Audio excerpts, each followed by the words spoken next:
In everyone's life, there's a moment that comes where something breaks. A dream shatters, a relationship ends, a door that's forever been open is closed. Can't open it anymore. It's finished, it's done, so you think. We've all had breaks in our lives. When we think of breaks, we have an opportunity break where people say, this is my big break. I have an opportunity, positive. And we have things that break up relationships, continuity, break up the life cycle, our vision, things that we believe in and see. And most of the time during our journey, we'll say to ourselves, I knew that was going to happen. I expected this to happen. This had to happen. But we never really know when the next break is coming. And it comes, it's shocking. It can hurt us, it can cripple us, it can limit us. It's life-changing, but somehow we overcome all of these. There are many ways to decide this is what a break is.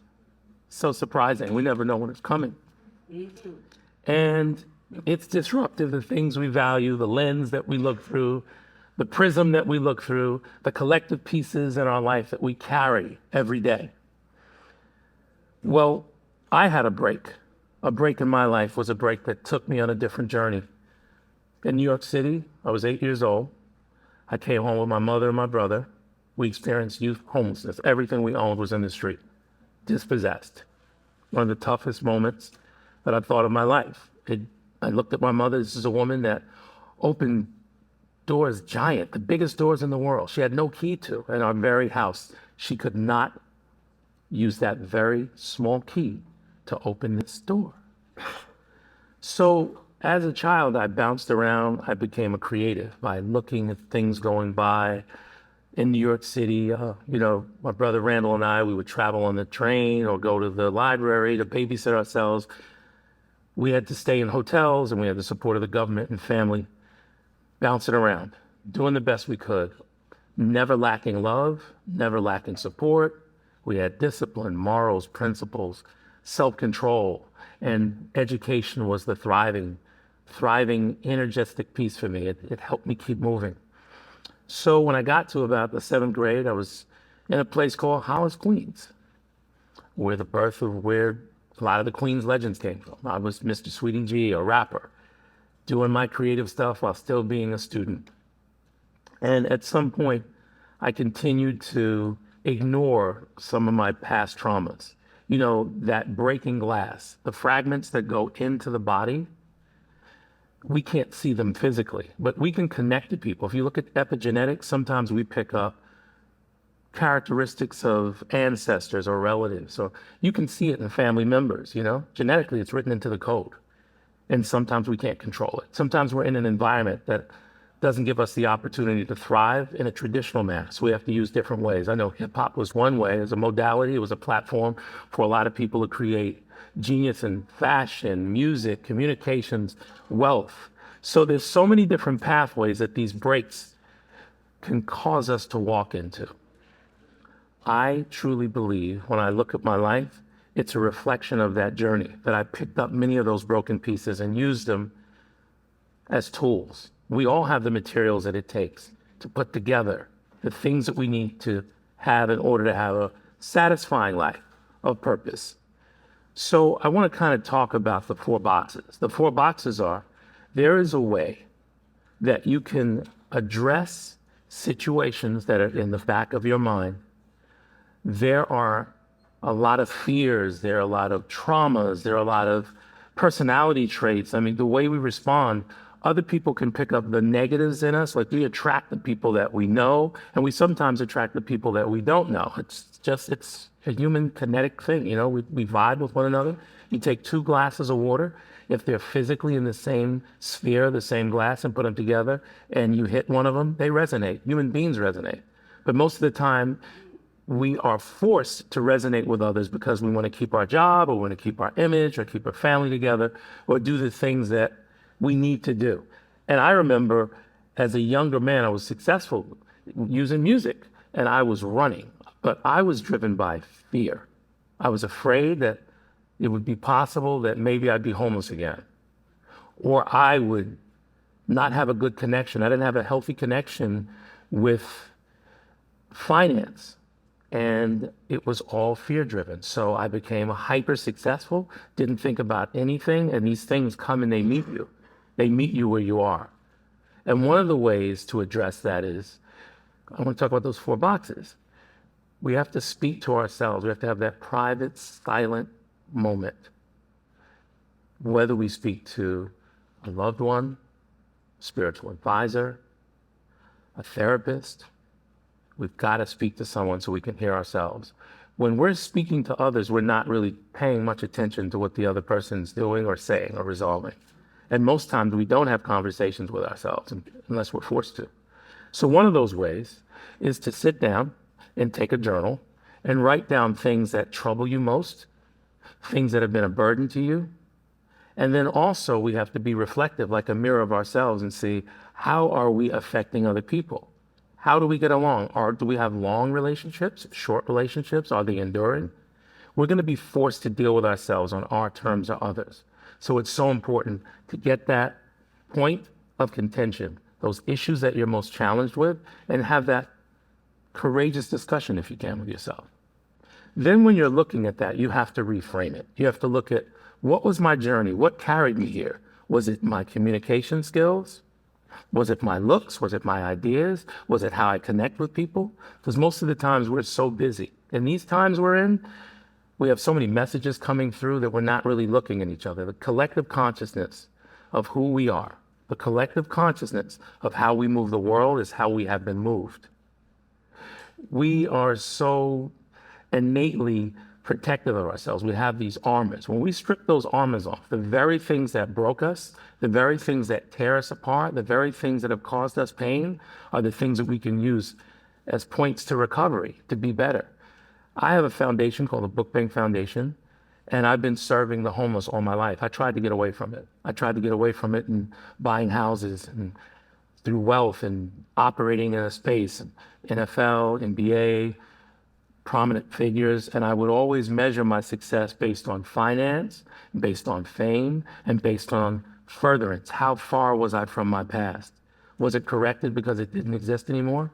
I thought that the house that I left would never, ever, ever, ever affect me because it's behind me now. And I was able to talk about it, but I didn't build a home for my heart, a home for my soul, a home for my consciousness. They all lived in different spaces because I was pulled away from the construct of physically having a house. I would buy houses that were really big. I would constantly, real estate, money, everything. I was never really looking at the framework of what made me who I am.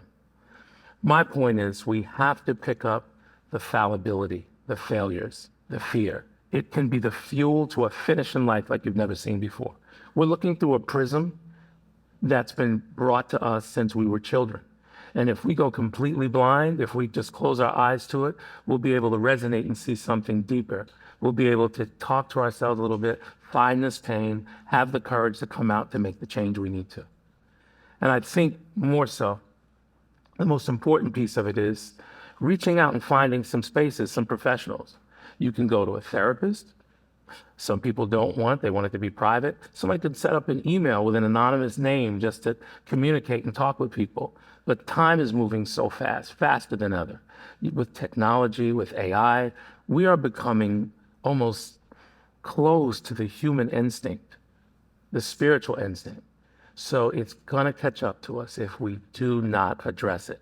It's better to address it than for it to address us. And in order to get to our purpose, to get to our place, to get to our position, these things have to be cleared out because the ultimate goal is people think about legacy and how they're going to live.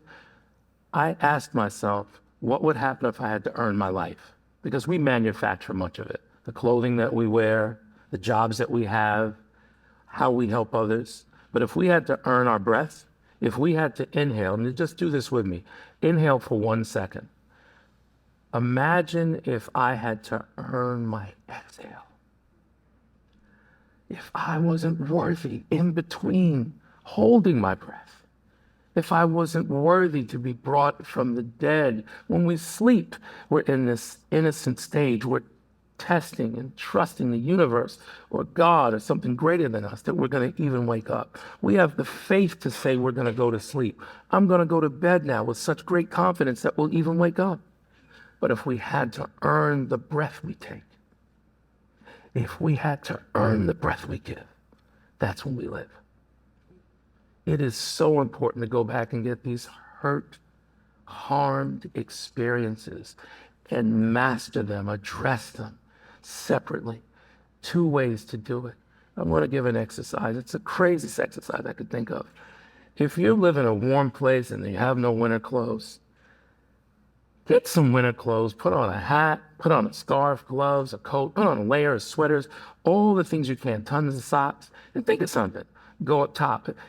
If you have mufflers, put on a hat, cover it up. The bad things that you've heard, take that muffler off, talk about them. What bothers you most? Is it a relative said something to you? Is it someone else said something that you hear? Is it a sound? And then take that muffler off and deal with that. If you have on layers of coats and it's so heavy, that top coat, the responsibility that the family has put on you, the framework of what you're supposed to do because you're connected to things that you think are greater than you, take that coat off.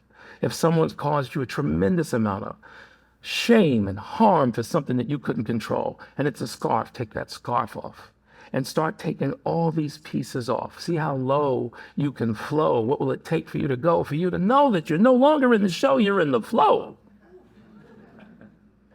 And you may end up in the raw. You may end up with no clothing on at all, because if you're so inspired by what you're letting go, you're going to pick up so much. It's so heavy. The innocence, the purity, the passion, the freedom. When you're healed, you can cry, you can laugh, you can feel, you can make mistakes, you can destroy, you can build. And sometimes the pursuit of success, we're destroying parts of everything that's been built. The other half of that could be someone that is completely uncovered, where you have nothing on. You come in the state that you were born in this world, and you get close to the mirror, and you look at just your eyes. Get close enough, you only see your eyes, and you pull out, and you look at your nose, and you look at your lips, and you look all the way up and down in the mirror, and then you come back again, and you look in your heart, and see what you find. And if you can correct it, perfect it, and get it, the same way the prism I came on this stage with and looked through, those dark glasses, you can see my eyes. It doesn't matter what lens I'm looking through. It's the lens that I'm viewed through. And guess what? I work hard enough, it goes from clear, I'm endeared, I'm back here. Same thing again. Thank you.